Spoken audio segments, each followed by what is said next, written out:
This is the story of a promise made on a deathbed, a promise meant to bring comfort, protection, and peace.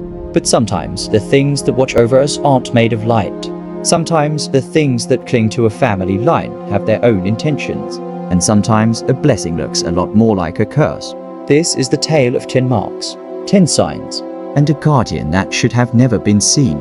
My mother died 2 months ago. It wasn't sudden. It wasn't tragic in the dramatic, accidental way that makes the evening news. It was slow, a quiet dissolving. Cancer that crawled through her body 1 year at a time, turning her into a ghost long before she stopped breathing. Her last week was spent in a hospice room, the color of old teeth, beige walls, beige curtains, that sharp bleach smell that sinks into your clothes and follows you home. I sat beside her every single day, holding a hand that felt too light, too paper thin, as if squeezing it too hard might tear the fragile skin. The strangest part was that she wasn't afraid. Not at all. I was breaking apart from the inside out. But her, she was calm, serene in a way I couldn't understand, like she knew something I didn't. On her final day, she pulled me close. Her voice was barely a breath against my ear. "Don't be sad, my love," she whispered. "I'm not afraid. I've never been afraid. He's always been with me." I asked her who she meant, thinking it was the morphine making her drift into dreams. "My guardian," she whispered. "My protector. He was a gift from my mother when she passed. He's kept me safe my whole life." Her eyes drifted upward, not at the ceiling over my shoulder, at something only she could see. "When I go," she breathed, "he will pass to you. He needs someone to watch over." I told her not to talk like that. I begged her to stop, but her voice strengthened in a way that made my skin crawl. "You won't believe me at first, but you'll know. There will be 10 marks, 10 signs. When you see the 10th, you'll know he's with you. And then you will see him." Then she recited them like a prayer, or a curse. A coin returned. A silent bell. A path cleared. A safe fall. A warning unheard. A fear answered. A scent of the old earth. A touch of cold fur. A voice not your own. And lastly, a gaze returned. A few hours later, she was gone. The weeks after that were a blur. Grief, paperwork, sorting through her things. I didn't think once about what she'd said. Not until the first mark. I dropped a quarter on the pavement in a dark, rainy grocery store parking lot. It vanished under the car. I didn't even try to get it, it was gone, whatever. But when I got home and emptied my pockets, there it was, dry, gleaming, sitting neatly on top of my keys. A coin returned. My heart stuttered. A coincidence, I told myself. Then came the second mark. I was walking past an abandoned church on my way home from work. The bell tower hadn't rung in decades, but as I passed under it, a deep, metallic bong shook the air, loud, echoing. I whipped my head up. The bell was still, perfectly still. No one else heard it. A silent bell. By the third mark, coincidence no longer felt like an explanation. I came down a hallway at work that was blocked by a huge maintenance cart, a heavy, cluttered thing stacked with tools. I turned around, annoyed, walked 30 seconds to grab something I forgot, and when I returned, the hallway was empty. Cart gone. No workers. No noise. No explanation. A path cleared. That was when I started feeling it. A presence. Not imagined. Not subtle. A prickling on the back of my neck. A weight in the room. A pressure in the air. Like someone tall was standing just behind me, breathing down my spine. Mark 4 removed any room for denial. I tripped down the stairs in my building. One misstep and I pitched forward. Concrete rushing up toward my face. I should have shattered my jaw, split my skull. Instead I stopped, suspended, held by something I couldn't see. I hovered a foot from the ground, frozen in the air like a puppet held by invisible strings. Then, gently, it set me on my feet. A safe fall. By then, I wasn't scared. I was terrified. Mark 5 struck like lightning. I reached an elevator in a mall and felt a sudden, visceral sense of dread, pure animal instinct screaming, "Do not enter." I froze. The doors closed. A second later, the lights on the panel went dark. Screeching metal tore through the shaft. The alarm bell rang. A warning unheard. Mark 6 happened that same night. A dog ran at me in the park, huge, barking, teeth exposed. It jumped toward me, then whimpered, collapsed back, and bolted in the opposite direction.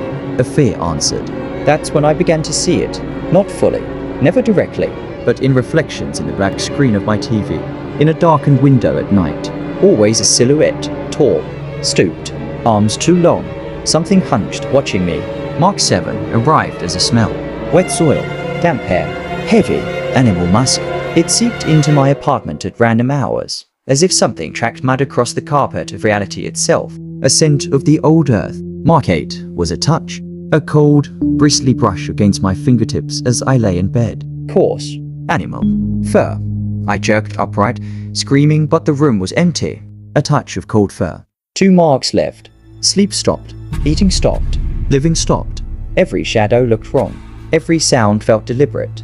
Then came Mark 9. I had finally drifted into a thin, miserable sleep when something leaned close to my ear. Warm breath. Wet.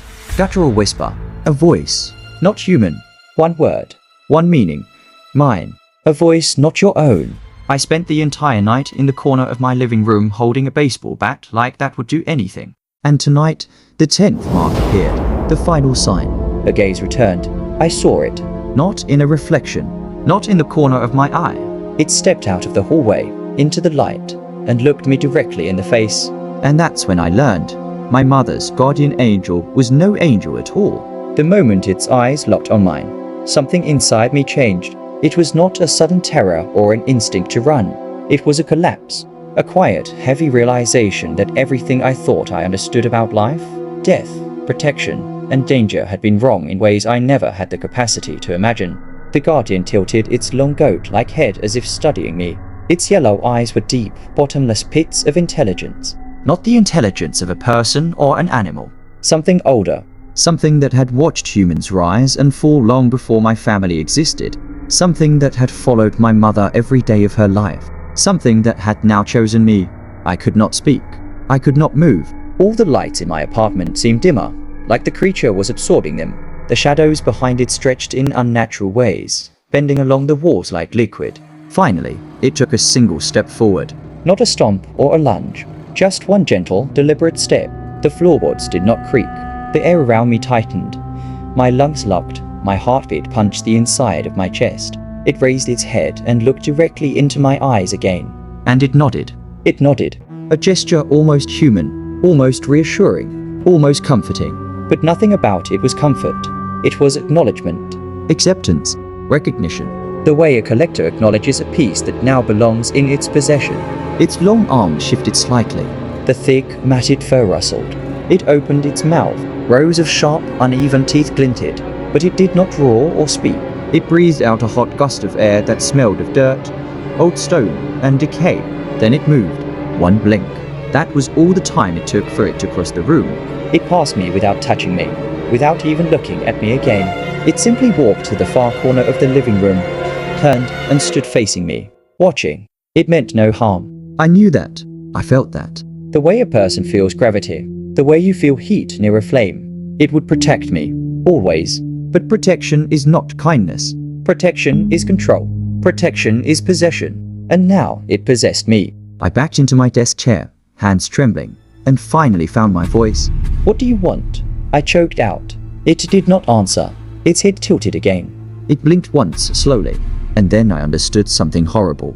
This thing, this guardian, this creature that passed from my grandmother to my mother and now to me, did not understand speech. It did not communicate with words or thoughts or emotions the way humans do. It only understood roles. It never left my mother's side because that was its role. It followed me now because that was its role. It did not choose me. It was bound to me. I tried to stand. My knees almost gave out. The creature shifted slightly, as if ready to catch me if I fell again. I froze and sank back into the chair. My voice cracked. You are not an angel. The corners of its long mouth pulled back in what might have been a smile, or hunger, or something else entirely. A sound filled the room. A low, soft rumbling. Not a growl. Not a purr. Something ancient. Something alive. I felt it in my bones. In my chest. In my pulse. It was content. It had done its duty. And I would never be alone again. Not for a moment. Not for the rest of my life. I sat there until sunrise. Too afraid to move. Too afraid to speak. Too afraid to breathe too loudly. And when the first light of morning hit its fur, the creature did not fade away. It did not vanish into mist or shadow. It simply watched the sunrise as if it had seen 1,000 before, and would see 1,000 more. Something clicked in my mind. Something cold. Something final. My mother had lived her entire life with this thing, and she said she was never afraid. She did not mean she was fearless. She meant she got used to it. That realization felt worse than any ghost story stomach drop I had ever experienced. Because now I understood what my life was going to become. A slow, creeping normalization of terror. A constant presence in every corner of every room. A shadow that belonged to me and only me. A protector I could never escape. And I think that broke me more than seeing it ever could. Because I knew, with perfect clarity, that this was not going away. This was my future, my inheritance, my fate. I am writing this now, because I do not know who else to tell. I cannot tell a friend. I cannot tell a therapist. I cannot tell the police. They would lock me up or drug me or laugh. But you, reading this story, at least you will understand. At least you will know that there are things in this world that attach themselves to families like roots. Things that wait for deathbeds. Things that call themselves guardians but wear shapes that should never be seen. Things that follow the living long after the dead let go. The guardian is still in the corner, still watching me write this. Still waiting. Always waiting. I do not think it will ever sleep. And I know I will never sleep again without feeling its eyes on me. I do not know what my mother truly believed. I do not know what my grandmother believed. But I know what I believe now. Some angels do not come from heaven, and some protectors do not protect us from the darkness. They bring it with them. Thank you for listening to this story. If you enjoyed it, make sure to like the video, subscribe to the channel, and hit the notification bell so you never miss a new Reddit story. And if you have your own strange or supernatural experience, share it in the comments below. You might see it featured in a future video. Thanks for watching, and stay safe out there.